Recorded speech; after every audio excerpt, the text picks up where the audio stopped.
Fala galera! Seja muito bem-vindo ao nosso humilde espaço de ensino-aprendizagem. Você está no canal certo, você está no canal Biologia na Mira com o professor Ricardo. E desde já eu te peço aquela força. Peço que se você não for inscrito no canal, peço que você se inscreva aí no canal. Dê aquela força ao professor Ricardo. Bem galera, se você vem nos acompanhando, eu prometi para você na aula anterior sobre características gerais da caatinga, parte 2, que eu iria dar continuidade ao assunto sobre características gerais da caatinga com a parte 3. Se você ainda não assistiu esse vídeo, eu vou deixar o link aqui embaixo na descrição do vídeo, ou então no card aqui em cima. Dá uma olhadinha que vale a pena. Vamos lá galera, vamos perder tempo não, vamos falar sobre a vegetação da caatinga. Isso mesmo, ela que é conhecida por ter árvores, em sua maioria de porte baixo, com troncos retorcidos e com presença de espinho.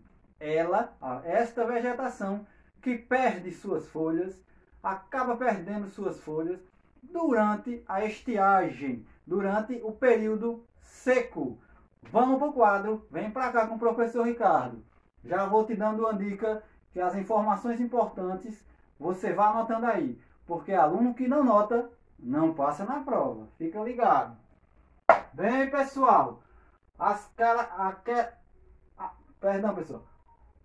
plantas da caatinga possuem uma enorme diversidade. Na caatinga existem em torno de 1000 espécies. Na caatinga existem em torno de 1000 espécies de plantas, de 1000 espécies de vegetais. Destas, 318 são endêmicas. Isso mesmo, pessoal, endêmicas. Ou seja, vocês só irão encontrar estas 318 espécies aqui no nosso bioma, no bioma caatinga. O bioma caatinga, as plantas do bioma caatinga possuem um extrato bem particular. Quando eu falo nisso, eu digo que é possível encontrar na caatinga plantas com porte, plantas arbóreas, como o juazeiro, o umbuzeiro. É possível encontrar na caatinga plantas arbustivas, como a jurema, como o mandacaru, e plantas herbáceas, pessoais, que são a maioria de ciclos anuais. Por exemplo, algumas espécies de gramíneas, como capim e outras plantas rasteiras. Fica ligadinho, pessoal. Vem para cá, vem para o quadro. Vem com o professor Ricardo. Vamos falar de características e adaptações que são típicas do nosso bioma, do bioma caatinga. Uma adaptação muito importante, eu quero que, como você é um aluno esperto, você note, é a característica chamada xeromorfismo. Xeromorfismo, que significa forma seca. Como estamos falando de plantas, as plantas da caatinga, em sua maioria, possuem esses aspectos, forma seca.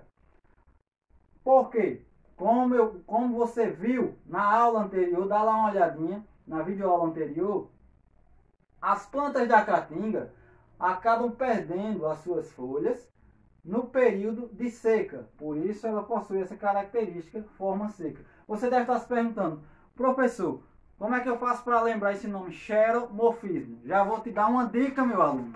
Vou deixar você sozinho não. A dica é essa. Xerox, você já tirou muitas xerox em sua vida para fazer trabalho, não já? Isso mesmo. Xero é uma palavra de origem grega que significa seco. Xero, aí você pensa, plantas de caatinga possuem a característica seco. A xerox, pessoal, é preto e branco. Preto e branco lembra o quê? Seco, paisagem seca. Fica a dica, pessoal. Por isso, por conta dessa característica do xeromorfismo, é que as plantas da caatinga são chamadas, note aí pessoal, note aí, são chamadas de plantas xerófitas. Plantas xerófitas. Entendeu, pessoal? Se tiver alguma dúvida, não tenha medo não, deixa aí no comentário. Vamos falar de mais adaptações. Vamos falar de adaptações de caule das plantas da caatinga, das folhas e das raízes. Vem pra cá, pessoal. Vem com o professor Ricardo, que aqui você fica muito bem informado.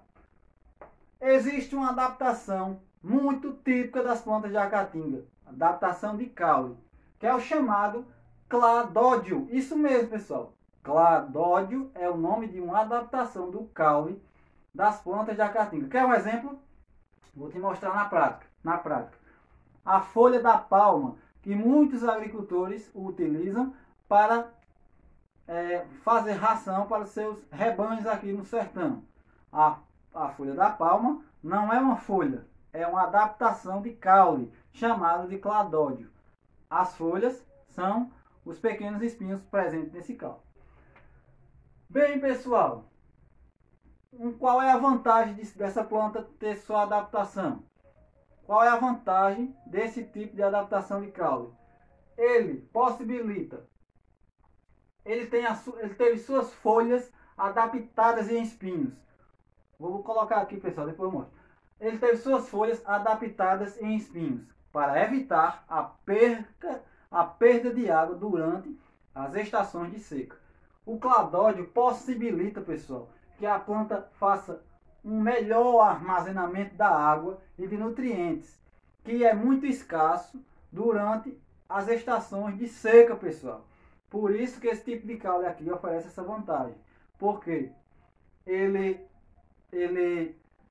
é muito importante para que a planta não perca água para o ambiente. Ele consegue também armazenar no seu interior água e nutrientes.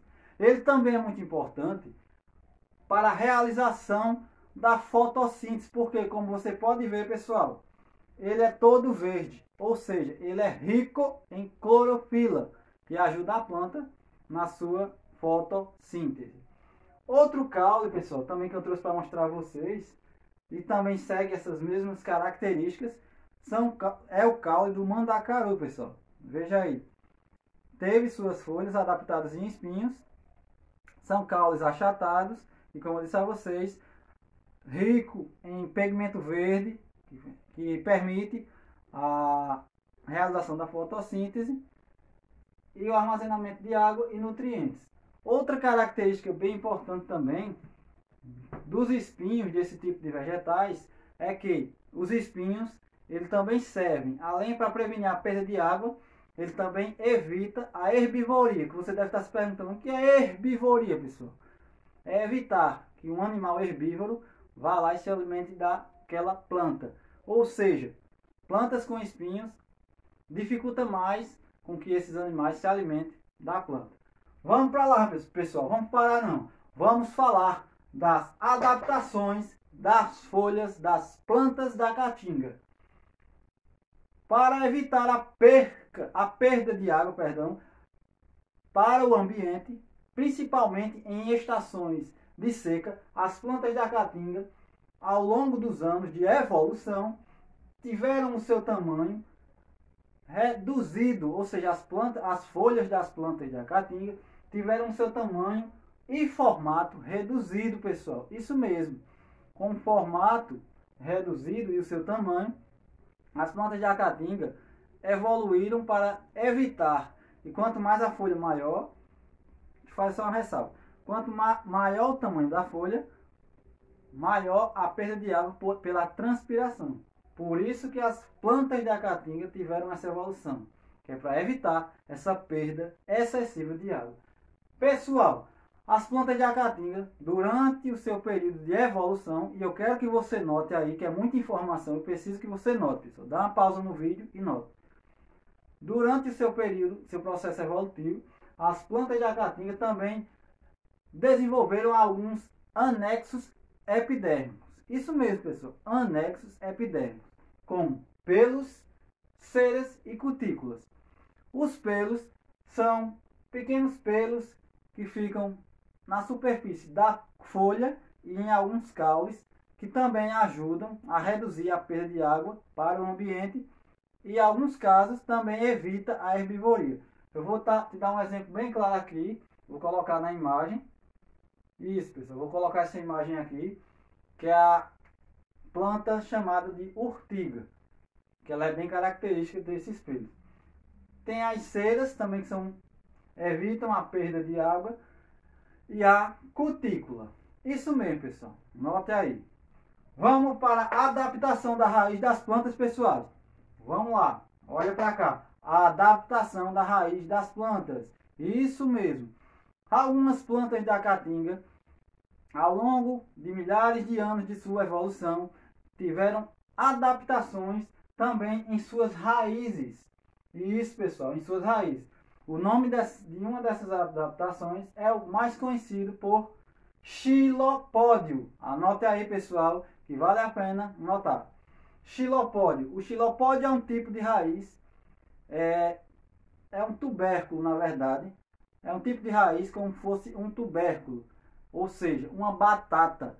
Uma estrutura no formato de batata que tem que possibilita com que a planta tenha um grande sucesso no armazenamento de água, no armazenamento de nutrientes, que é utilizado como reserva durante os períodos de estiagem, durante os períodos de seca.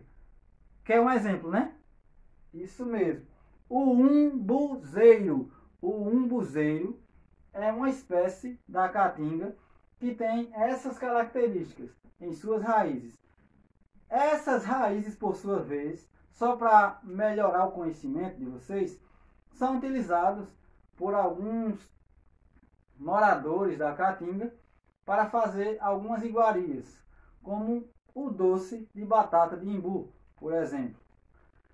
Bem, pessoal, espero que tenham gostado da aula. Eu vou encerrar por aqui, para que a aula não fique muito extensa e com muita informação, mas eu prometo a você fazer a quarta parte dessa aula, dando continuidade no assunto. Peço a você que ajude o professor Ricardo, se inscreva aí no canal e dê essa força. Continue ligadinho aqui no canal, que tem muita coisa importante que vai ajudar a você no enriquecimento do seu conhecimento. Porque Biologia na Mira, o seu conhecimento é e sempre será o nosso alvo. Tchau, tchau, pessoal. Fiquem todos com Deus. Tchau, tchau.